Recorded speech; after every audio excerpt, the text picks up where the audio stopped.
Paura, danni e disagi sulla Valsugana, dove un camion è uscito di strada abbattendo una colonnina di metano e volando letteralmente in un canale di scolo.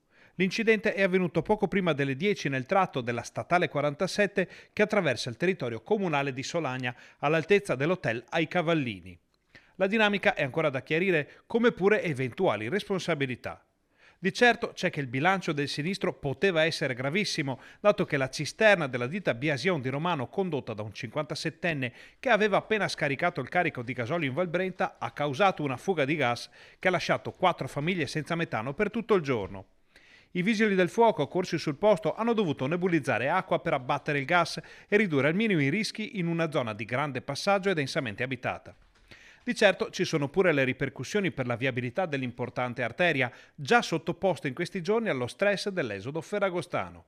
Durante le operazioni di messa in sicurezza da parte dei vigili del fuoco, infatti, la Valsugana è stata chiusa al traffico per circa un'ora e si sono create lunghe colonne di auto e camion in entrambe le direzioni.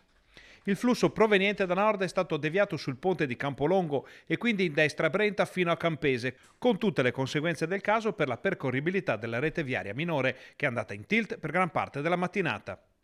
La statale è tornata a senso unico alternato dopo l'emergenza. Il conducente non ha riportato ferite gravi oltre al grande spavento dopo il volo nel canale di scolo, momentaneamente asciutto. Sul posto, per la gestione dell'emergenza, assieme ai pompieri di Bassano, anche la polizia locale, l'ANAS, la polizia stradale, i carabinieri e il sindaco.